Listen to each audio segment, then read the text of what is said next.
విజయవాడలోని ఓ petrol bunk వద్ద బారులు తీరిన వాహనాల బారులు అసలు చూడండి. అసలు వరుసన పెట్రోల్ బంక్ ఎక్కడుంటే ఇక్కడి నుంచి పదుల సంఖ్యలో వాహనాలు దాదాపు ఇవన్నీ కలిపి టూ వీలర్ ఫోర్ వీలర్గా దగ్గర దగ్గర ఒక 100 అయితే ఈజీగా ఉంటాయి. సో ఇది నిజంగా ఇంకా ఇక్కట్లే బంకుల్లో తొలగని నో స్టాక్ బోర్డులు, పెట్రోలు డీజిల్ కోసం వాహనాల బారులు, సీఎం ఆదేశాలతో కదిలిన యంత్రాంగం, డిపోల నుంచి బయలుదేరిన ఆయిల్ ట్యాంకర్లు, సాయంత్రానికి పరిస్థితి కాస్త మెరుగు, పోలీసు బందోబస్తుతో రేషన్ పద్ధతిలో సరఫరా, 600కు చేరిన మూతబడిన బంకుల సంఖ్య, మరో 2 రోజుల్లో సాధారణ పరిస్థితులు, కృత్రిమ కొరత సృష్టిస్తే కఠిన చర్యలు, ఇంధన సమస్య పరిష్కారం అయ్యే వరకు చమురు కంపెనీలు నిరంతరం పనిచేయాలి, జాప్యం లేకుండా బంకులకు సరఫరా చేయాలి, కలెక్టర్లు ఎస్పీల పర్యవేక్షణలో సరఫరా జరగాలి, ప్రతి 3 గంటలకు నివేదిక ఇవ్వాలి ముఖ్యమంత్రి చంద్రబాబు, పెట్రోలు డీజిల్ కొరతపై సీఎం టెలికాన్ఫరెన్స్. నిజంగా మంచి పద్ధతి టెలికాన్ఫరెన్సు. బంకుల్లో ఇంకా నో స్టాక్ బోర్డులు తొలగట్లేదంట. నిజంగా వాహనదారులు ఎక్కట్లో రాష్ట్రంలో నెలకొన్న ఇంధన సంక్షోభం సోమవారం కూడా కొనసాగింది. అయితే సీఎం చంద్రబాబు వ్యవహారంపై తీవ్రంగా స్పందించడం, జిల్లాల కలెక్టర్లకు పరిస్థితిని చక్కదిద్దేలా దిశానిర్దేశం చేయడంతో సోమవారం సాయంత్రానికి పరిస్థితి కాస్త మెరుగుపడింది.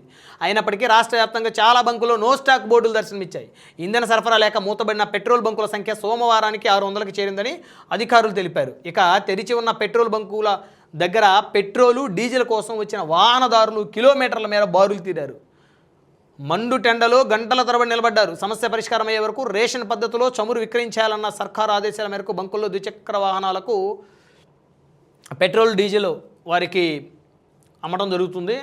ఎందుకంటే కొంత అంటే లిమిటెడ్ పద్ధతిలో గతంలో మనం పెట్రోల్ బంక్ వెళ్ళినా లేకపోతే ఇప్పుడు మనం వాహనాలకు పెట్రోల్ కొట్టించుకున్న డీజిల్ కొట్టించుకున్న ఫుల్ ట్యాంక్ కొట్టమంటే ఫుల్ ట్యాంక్ కొట్టేస్తారు. బహుశా ఇప్పుడు కొంత పరిమితి పెడుతున్నట్టయితే ఉన్నారు. మొత్తానికైతే ఇది చాలా ఇబ్బందికర పరిస్థితి. ఎందుకంటే పెట్రోల్ డీజిల్ కొరత కనుక వస్తే కొంతమంది కృత్రిమ కొరత సృష్టిస్తున్నారు. నిజంగానే కొరత ఉందనేది ప్రభుత్వ వర్గాలే చెప్పాల్సిన అవసరం ఉంది. మరి 2 రోజుల క్రితం నాదెళ్ల మనోహర్ గారు అయితే అసలు ఆ కొరత లేదని చెప్పారు. మరి ముఖ్యమంత్రి గారు మాత్రం చాలా జాగ్రత్తగా పోలీసు బందోబస్తు రేషన్ పద్ధతులు సరఫరా చేయాలని చెప్తున్నారు. 600కు చేరింది మూతబడిన బంకుల సంఖ్య ఆంధ్రప్రదేశ్లో.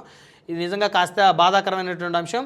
సో కాబట్టి చాలా జాగ్రత్తగా పెట్రోల్ డీజిల్ వాడుకోవాలి. కొంతమంది అత్యుత్సాహంతో కారు నిండా ఫుల్ ట్యాంక్ చేయించుకుంటారు. ఇంటికి వెళ్ళేసి మొత్తం ట్యాంకుల్లో క్యానుల్లో పట్టేసుకుంటున్నారు. మళ్ళీ వెళ్ళేసి మళ్ళీ ఫుల్ ట్యాంక్ చేయించుకుంటున్నారు. కాబట్టి నిజంగా కాస్త మన తెలుగు వాళ్ళు భారతీయులు ఆ విధమైన ఆలోచనలు మానుకోవాలి. ఎందుకంటే దానివల్ల కృత్రిమ కొరత ఏర్పడుతుందన్నమాట. సో కాబట్టి ఈ కృత్రిమ కొరత ఏర్పడితే పెట్రోల్ డీజిల్ సరఫరా ఎప్పుడైతే డీజిల్ పెట్రోల్ కొరత ఏర్పడి లేకపోతే వాహనాలకు అందలేదో ఓవరాల్గా మొత్తం స్తంభించిపోతుంది వ్యవస్థ అంతా. ఎందుకంటే మరి ఆ పెట్రోల్ డీజిల్ ఉంటేనే కదా వాహనాలకి ఏవైనా ఫుడ్ సరఫరా జరిగేది, కూరగాయలు సరఫరా జరిగేది, నిత్యావసర వస్తువులు సరఫరా జరిగేది. మరి ట్రావెలింగ్ ఒక ప్లేస్ నుంచి ఇంకో ప్లేస్కి వెళ్ళినా బస్సులు అలాంటివి లారీలు మరి ట్రావెల్ చేయాలంటే కావాలి కదా పెట్రోల్ డీజిల్. కాబట్టి దయచేసి ఎవరో కృత్రిమ కొరత అయితే సృష్టించొద్దండి.